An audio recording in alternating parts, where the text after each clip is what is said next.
그렇다면 이제 결선이 진행될 테니 앞으로 당대표가 누가 될 것이냐 초유의 관심일 겁니다. 김문수냐 장동혁이냐, 장동혁이냐 김문수냐. 자, 지금부터 남은 막판 변수 하나씩 짚어드리도록 하겠습니다. 첫 번째는요, 친한계의 표심입니다. 자, 반탄파로 분류되는 후보들만 남은 상황에서 친한계의 표심이 김문수 후보로 향할지 장동혁 후보로 향할지가 관심인데요. 친한계 목소리 먼저 듣고 이야기 이어나가겠습니다.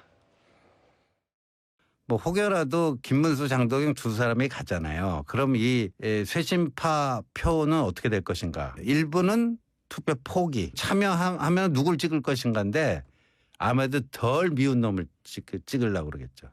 김문수, 장동혁 중에 한동훈 지지자들이 봤을 때 덜 미운 사람. 김문수 후보 쪽에 조금 갈 가능성이 그렇게도 많이 봐요. 네, 그러니까 신지호 전 의원은요, 한동훈 지지자들이 봤을 때 덜 미운 사람은 아무래도 김문수 후보 쪽에 친한계 표심이 갈 가능성을 전망을 한 겁니다. 성춘 부의장님. 예. 그런데 이제 장 후보와 다르게 김 후보가 한 전 대표 측을 좀 끌어안겠다 이런 얘기를 한 적이 있잖아요. 그런 부분이 영향을 미쳤다고 봐야 될까요?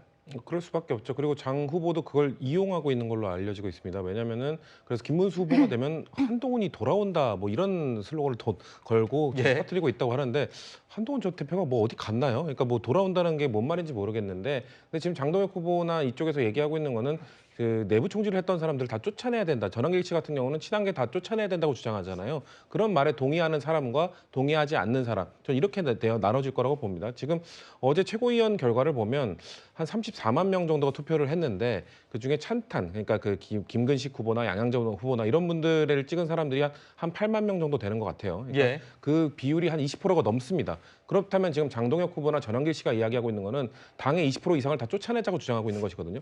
저는 과연 이게 타당한 이야기인가? 그렇기 때문에 저는 신지호 의원이 말하고 있는 아마도 친한계의 지지자들, 그러니까 한동훈 전 대표를 지지했던 제가 봤을 때 이번에 투표 참여한 8만 명 정도의 결선 투표까지 참여하는 사람들은 그 이유 때문에 장동혁 후보가 아닌 김문수 후보를 선택할 그 가능성이 높다고 보는 것이고요. 예. 대신에 결선 투표의 단점, 모든 결선 투표 제도를 운영하고 있는 모든 나라들, 모든 정당들의 단점인데요. 결선 투표에서 투표율이 낮습니다. 그렇기 때문에 그 8만 명 중에 얼마나 투표에 참여할지가 전 변수가 될 거라고 보는데 충분히 지금 분위기상 아마도 이 두 후보에 대한 뭐 여론조사 결과라든지 이런 게 새로 나오면 아마 친한계에서도 그 산탄파 지지자들 내부에서도 이번에 결선 투표에 좀 참여하자는 목소리가 나오지 않을까 저는 그렇게 예측합니다. 알겠습니다. 여기서 채널A 단독 취재 내용도 한번 짚어보도록 하겠습니다. 김문수 후보와 안철수 의원이 오늘 오후 여의도 모처에서 비공개 오찬 회동을 가질 예정이라고 합니다. 강전혜 대변인님. 네. 지금 김문수 후보가 먼저 선제적으로 안철수 후보를 만나는 네. 건데 뭐 찬탄파 표심을 좀 끌어안겠다 이렇게 봐야 될까요? 그런 모습을 보여주고 싶은 것이겠죠. 다만 안철수 의원이 오늘 오찬을 했다라고 해서 공식적으로 지지 선언을 할 것이라고 생각하진 않습니다. 예. 왜냐하면은 지난 대선 과정에서 안철수 당시 이제 떨어졌지만 후보가 김문수 후보를 도왔던 것을 우리가 민주당과의 각을 세우는 과정에서 당 자체가 원팀이 되어야 된다라는 모습을 보였던 것이고 지금은 당내 경선 과정이었던 거잖아요. 근데 본인이 예. 지금까지 가지고 있었던 계엄이라든지 탄핵 이런 것에 대한 스탠스가 김문수 후보와는 굉장히 결이 다른 부분들이 있습니다. 함께하는 모습으로서 식사하는 모습 정도까지는 할 수 있겠습니다만 여기에서 지지 선언까지 하게 된다면 안철수 의원 입장에서는 본인이 가지고 왔었던 정치적인 이미지 같은 것들이 오히려 좀 떨어질 가능성들이 있거든요. 그래서 오늘의 식사는 김문수 후보가 말하자면 장동혁 후보가 친한계를 내치겠다라고 이야기한 것에 좀 반대되는 모습, 통합하는 모습을 보이기 위한 퍼포먼스 정도, 그 정도라고 생각을 합니다. 네, 지금 보시는 이 사진이 김문수 후보와 안철수 의원이 오늘 오찬 회동을 한 모습입니다. 지금 서로 악수를 하면서 웃고 있는 모습으로 지금 보시고 계시고요. 자, 그런데 이번 전당대회에서는 찬탄파 후보가 모두 떨어지고 반탄파 후보 2명이 최종 결승에 오르면서 일각에선 친한계의 분당 가능성도 거론이 되고 있습니다. 김문수, 장동혁 어제 한동훈 계열 인사를 만났는데 장동혁이 당대표가 되면 자기들은 탈당한대요. 김문수, 장동혁이 만약 당대표가 된다고 하면은 저는 분당이다. 100% 됩니다. 박지원 의원님이 워낙 노련하잖아요. 이렇게 더듬어 갖고 저렇게 걸려야 민주당 입장에서 좋은 거잖아요. 분열책. 두 번째는 그렇게 말씀하신 친한계가 누군지는 잘 모르겠습니다만은 당 쪼개질 가능성은 없다. 그럼요. 네, 그러니까 정치 구단인 박지원 민주당 의원의 얘기는 김문수, 장동혁 당대표 되면 100% 분당될 거다 이렇게 단언을 한 건데요. 반면 친한계 박정하 의원은 당이 쪼개질 가능성은 없다 이렇게 선을 그은 겁니다. 자, 실제 국민의힘 내부에서도 지금 여러 가지 갑론을박이 벌어지고 있는 상황인데요. 107명이나 97명이나 똑같다. 어차피 소수 야당이다. 그러니까 분당해도 상관없다는 취지의 얘기도 나오고 또 반면 내년 지방선거를 치르려면 똘똘 뭉쳐야 한다. 분당하면 안 된다는 얘기도 나오고. 최 교수님, 네. 실제 지금 국민의힘의 분당 가능성 어떻게 보십니까? 당장은 그 가능성이 높다고는 보지 않아요. 그런데 만약에 이제 누가 되느냐 저는 중에 김문수, 장동혁 중에도 장동혁 후보가 되면 예. 더 가능성이 높아진다고 저는 생각하거든요. 그렇습니까? 네, 장동혁 후보가 되면 친한계에 대해서 워낙 각을 세우고 있어서 친한계들 입장에서는 뭔가 다른 모색을 할 가능성도 있고 만약 그렇게 된다고 하면 단순히 그냥 친한계만 나가는 걸로 가지 않을 거예요. 뭐 제 그냥 생각을 해보면 이준석 전 대표든 아니면 보수 진영으로 분류되는 분들 함께 묶어서 하나의 가능성으로 갈 가능성이 있다. 예. 뭐 예를 들면 지금 홍준표 전 대구시장도 이제 탈당을 했잖아요. 이런 분들까지 다 모아서 이제 뭐 예를 들어서 이재명 전선을 키우면서 다른 어떤 보수 정당으로서의 모습으로 갈 가능성은 남아 있다고 봅니다. 근데 아까도 말씀드렸지만 이게 전당대회 끝나자마자 그런 일이 벌어지진 않을 거예요. 장동혁 후보가 만약에 되면 장동혁 후보가 어떤 모습을 보이냐가 대단히 중요할 거라고 보고 김문수 후보가 되면 그럴 가능성이 좀 낮긴 한데 그래도 이제 어떻게 흘러가느냐가 중요하죠. 예를 들어 새로운 당대표가 끌어안고 가는 모습을 보일 거냐 아니면 계속 문제를 제기하고 친한계에 대해서 공격적 입장을 보이면 본인들 입장에서 다른 생각을 할 수밖에 없는 구조가 될 거라고 보여지기 때문에 예. 차후에 뭐 저는 두 사람 중에 장동혁 후보가 될 때 더 그럴 가능성이 높아진다고 보고 당장은 아니지만 시간이 지나가면서 그럴 가능성과 여건이 만들어질 수 있다고 생각합니다. 이번 전당대회에서 빼놓을 수 없는 인물이 있습니다. 바로 전한길 씨입니다. 기승 전한길 이런 단어도 쓰이던데요.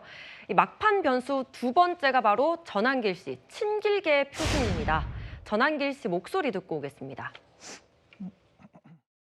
1차 투표에서 장동혁 후보가 지금 우리 전한길 뉴스에 나오는 이런 지지율처럼 80% 얻으면 끝나죠.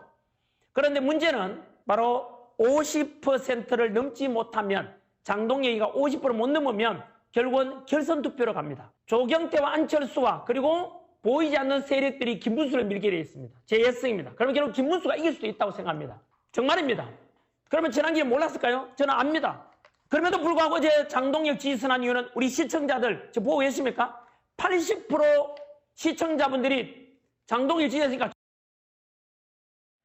애초에 김문수 후보가 대선 프리미엄을 얻고 좀 우세한 흐름이다라는 평가가 있었는데 장동혁 후보가 점점 따라붙는 그런 흐름이었습니다. 그 사이의 일을 살펴보자면 방금 들으신 것처럼 전한길 씨가 장동혁 후보를 지지하는 그런 일이 있었거든요. 강전의 대변인. 네. 상당한 영향을 좀 미쳤을까요? 글쎄요, 전한길 씨 개인도 뭐 나름대로의 매력, 말하자면 그런 것들을 가지고 있다라고 생각합니다만 전한길 씨의 입장에 저희 당원들께서 좌지우지될 정도는 아니다라고 생각을 합니다.